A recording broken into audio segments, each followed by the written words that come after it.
قلعوں کے اندر یہ عالم تھا کہ دیواروں سے زخمی تیر اندازوں کو اتار رہے تھے، زیادہ کو تیر چہروں، آنکھوں اور گردنوں میں لگے تھے۔ ان کی چیخ و پکار سے ان کے ساتھیوں کے حوصلے ٹوٹنے شروع ہو گئے۔ مسلمانوں کی للکار اور ان کے نعرے قلعوں کے اندر بھی سنائی دے رہے تھے۔ ان سے قلعہ بند لوگوں پر خوف طاری ہو رہا تھا۔ وہ سمجھ رہے تھے کہ قلعوں کو بہت بڑے لشکر نے محاصرے میں لے رکھا ہے۔ مؤرخوں کے حوالوں سے محمد حسین ہیکل نے لکھا ہے کہ چاروں قلعوں میں پادری اور دیگر مذہبی پیشوا تھے۔ انہوں نے دیکھا کہ دیواروں سے اتنے زیادہ زخمی اتارے جا رہے ہیں تو وہ قلعہ داروں کے پاس گئے۔ تاریخ میں صرف ایک قلعے کی اندرونی کیفیت ذرا تفصیل سے ملتی ہے۔ یہ قلعہ قصر ابن بقیلہ تھا، جس کا قلعہ دار عبد المسیح بن عمر بن بقیلہ تھا۔ عبد المسیح کے متعلق یہ بتانا ضروری ہے کہ وہ کوئی معمولی سا قلعہ دار نہ تھا، اسے عراق کا شہزادہ بھی کہا گیا ہے۔ عراق پر آتش پرست قابض ہو گئے، مگر عبد المسیح کے باپ دادا نے یہ قلعہ اپنے پاس رکھا تھا۔ شہنشاہ فارس کی طرف سے اسے کوئی اختیار حاصل نہ تھا، لیکن وہ خود مختار بنا ہوا تھا۔ اس نے باقی قلعہ داروں کو بھی اپنے زیر اثر رکھا ہوا تھا۔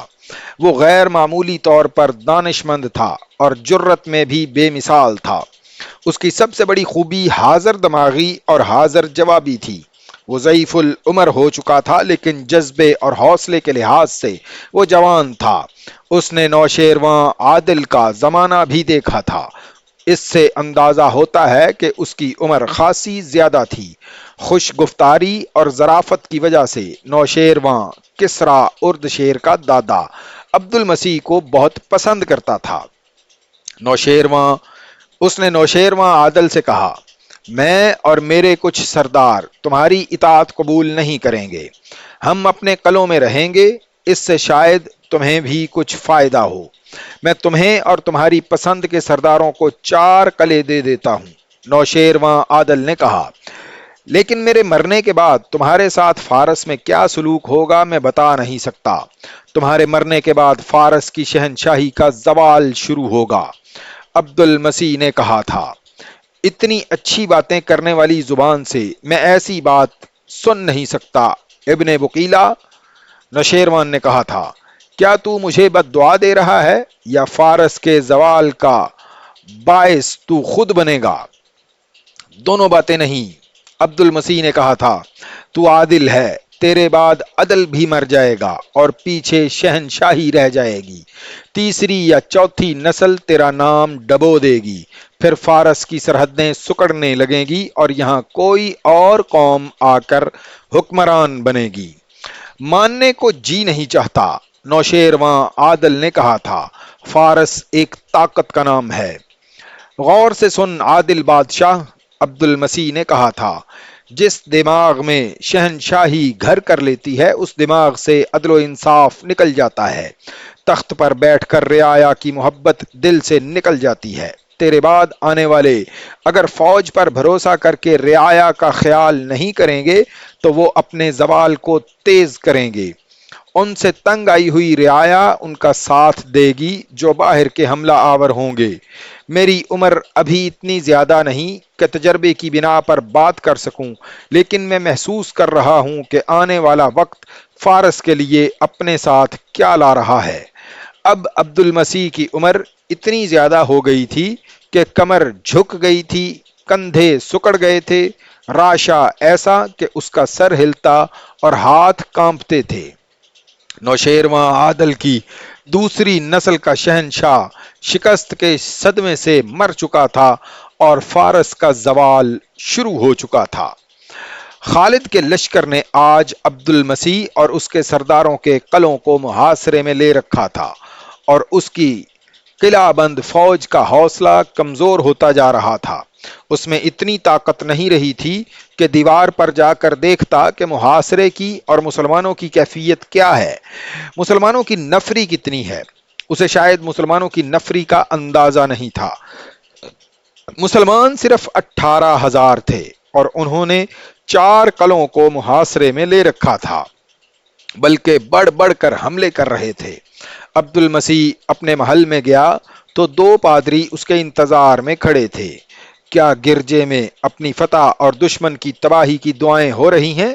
عبد المسیح نے پادریوں سے پوچھا۔ ہو رہی ہیں، بڑے پادری نے جواب دیا۔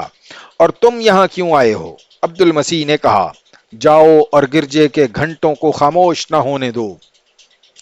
ہم اپنی فوج اور لوگوں کو قتل عام سے، ان کے گھروں کو لٹ جانے سے بچانے آئے ہیں۔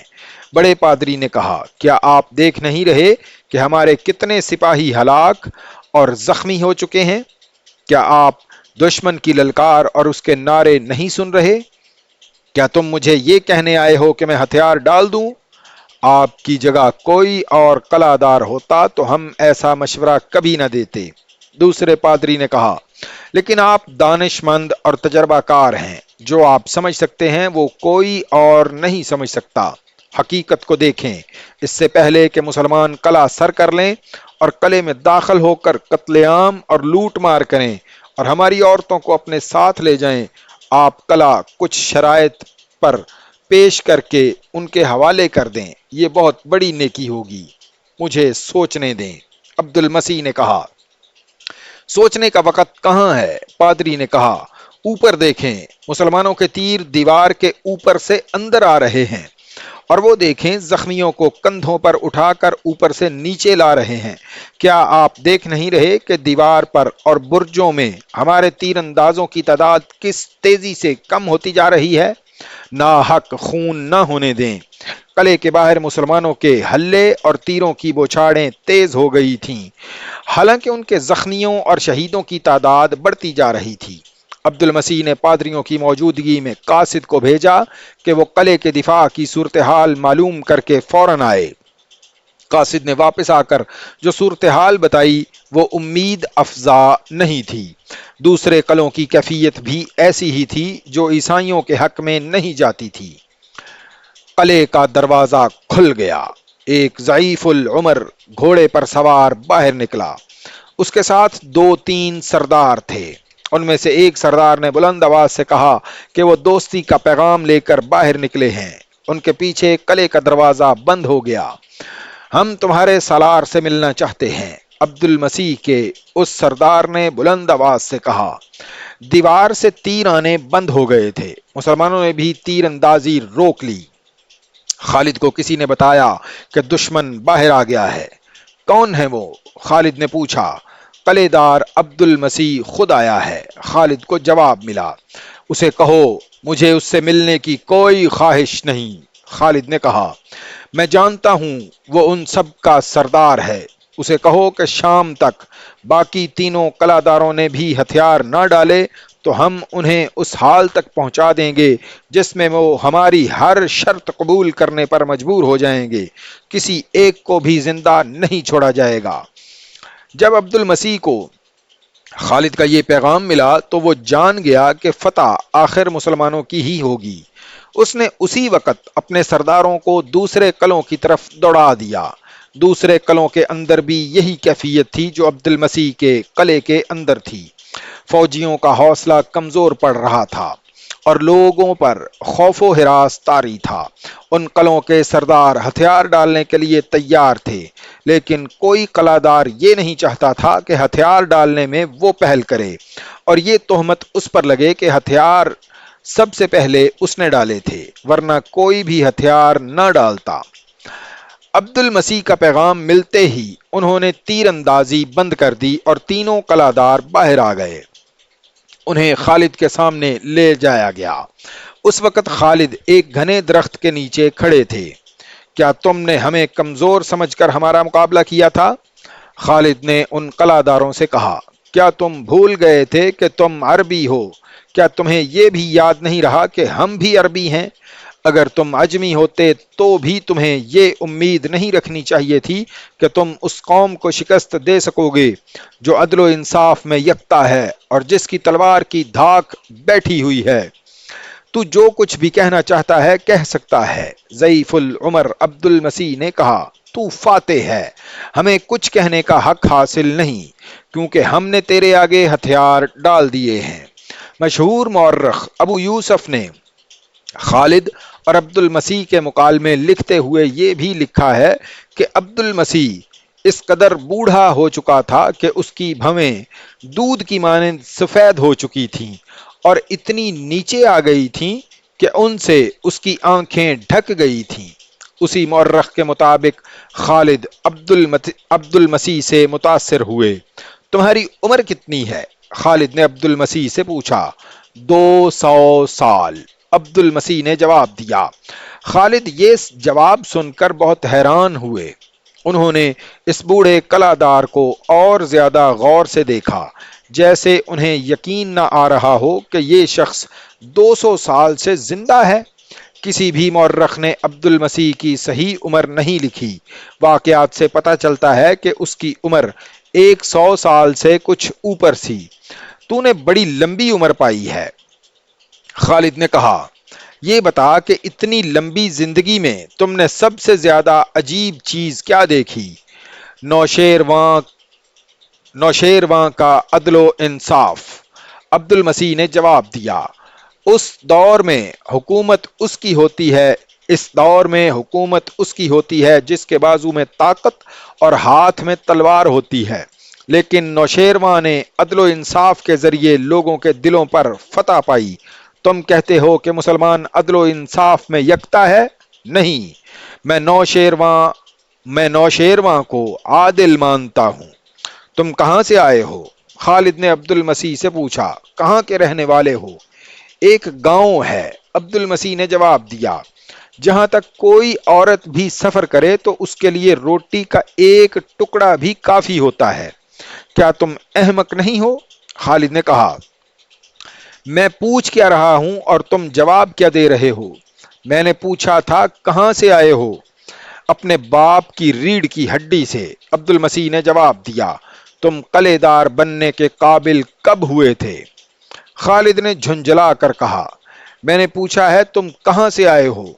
اپنی ماں کے رحم سے، عبد المسیح نے جواب دیا۔ خالد نے جب دیکھا کہ اس بوڑھے کے بولنے کا، سوچنے کا اور جواب دینے کا انداز مضحکہ خیز سا ہے تو انہوں نے تفریح طبع کے لیے اس سے ویسے ہی سوال کرنے شروع کر دیے۔ یہ سوال و جواب تقریباً تمام مؤرخوں نے لکھے ہیں۔ تم کہاں جاؤ گے؟ خالد نے پوچھا۔ آگے کو، عبد المسیح نے جواب دیا۔ تمہارے آگے کیا ہے؟ آخرت، عبد المسیح نے جواب دیا۔ تم جانتے ہو کہاں کھڑے ہو؟ خالد نے پوچھا۔ زمین پر، عبد المسیح نے جواب دیا۔ خالد اس کی بے رخی اور لاپرواہی دیکھ کر اسے یہ احساس دلانا چاہتے تھے کہ وہ فاتح سالار اعلیٰ کے سامنے کھڑا ہے۔ خالد نے معلوم نہیں کیا سوچ کر اس سے پوچھا، تم کس چیز کے اندر ہو؟ اپنے کپڑوں کے اندر، عبد المسیح نے جواب دیا۔ اب خالد کو غصہ آنے لگا۔ انہوں نے طنزیہ لہجے میں کہا، دنیا کم عقلوں کو تباہ کرتی ہے لیکن دانا لوگ دنیا کو تباہ کرتے ہیں۔ مجھے معلوم نہیں تم کم عقل ہو یا دانا، مجھے صحیح جواب تمہارے لوگ ہی دے سکتے ہیں۔ اے فاتح سالار، عبد المسیح نے کہا، چیونٹی بہتر جانتی ہے کہ اس کے بل کے اندر کیا کچھ رکھا ہے، اونٹ نہیں بتا سکتا۔ خالد نے چونک کر عبد المسیح کی طرف دیکھا۔ ان کا غصہ ختم ہو گیا۔ انہوں نے محسوس کر لیا کہ یہ شخص احمق یا کم عقل نہیں۔ خالد نے اسے اپنی برابری میں بٹھا لیا۔ اب خالد کے انداز میں احترام تھا۔ اے بزرگ، خالد نے کہا، کوئی ایسی بات بتا جو تو ہمیشہ یاد رکھنا چاہتا ہے۔ مؤرخ لکھتے ہیں کہ عبد المسیح گہری سوچ میں کھو گیا۔ اس کے چہرے پر اداسی آ گئی۔ اس نے قلعے کی طرف دیکھا۔ میں اس وقت کو یاد کرتا ہوں، عبد المسیح نے کہا، جب ان قلعوں کے عقب میں بہتے ہوئے فرات میں چین کے بحری جہاز بادبان پھیلائے آیا کرتے تھے۔ پھر مجھے جو وقت یاد ہے وہ نوشیرواں کا عہد حکومت ہے۔ رعایا خوشحال اور مطمئن تھی۔ کوئی جھونپڑی میں رہتا تھا یا محل میں۔ نوشیرواں کا انصاف سب کے لیے ایک تھا۔ محترم بزرگ، خالد نے کہا، خدا کی قسم تو مسلمانوں کے عدل و انصاف کو بھی یاد رکھے گا۔ اگر تو اپنے لوگوں کے ساتھ اسلام قبول کر لے تو تیری اور تیرے لوگوں کی حفاظت ہماری ذمہ داری ہوگی۔ تم سب کو وہی حقوق ملیں گے جو دوسرے مسلمانوں کو ملتے ہیں۔ اگر اسلام کو قبول کرنے اگر اسلام کو قبول کرنے پہ تو اپنے آپ کو آمادہ نہیں کر سکتا تو تجھے اور ان تمام قلعہ داروں کو وہ جزیہ ادا کرنا ہوگا جو میں مقرر کروں گا۔ اگر تجھے یہ بھی قبول نہیں تو پھر تم نے دیکھ ہی لیا ہے کہ مسلمان قلعوں کو کس طرح سر کرتے ہیں اور ان کی تلوار کی کاٹ کیسی ہے۔ بتا جزیہ کتنا ہوگا؟ تجھ جیسے دانا سے مجھے اس جواب کی توقع نہیں تھی۔ خالد نے کہا، کفر نے تجھے شکست تک پہنچایا ہے۔ اس عربی کو میں کم عقل سمجھتا ہوں جو عربی راستے سے ہٹ کر عجمی راستے اختیار کر لے۔ خالد کے ان الفاظ نے نہ عبد المسیح کو متاثر کیا نہ دوسرے کسی قلعہ دار یا سردار کو۔ وہ اپنے انکار پر قائم رہے۔ جب خالد نے انہیں جزیے کی رقم بتائی تو انہوں نے اسے فوراً قبول کر لیا۔ یہ رقم 1,90,000 درہم تھی۔ جو عہد نامہ تحریر کیا گیا اس کے الفاظ یہ تھے: بسم اللہ الرحمن الرحیم۔ یہ عہد نامہ خالد بن ولید نے حیرہ کے سرداروں عدی بن عدی، عمر بن عبد المسیح، ایاس بن قبضیہ اور حیری بن اقال سے کیا ہے۔ اس عہد نامے کو حیرہ کے لوگوں نے قبول کر لیا ہے اور اپنے سرداروں کو اس کی تکمیل کا ذمہ دار ٹھہرایا ہے۔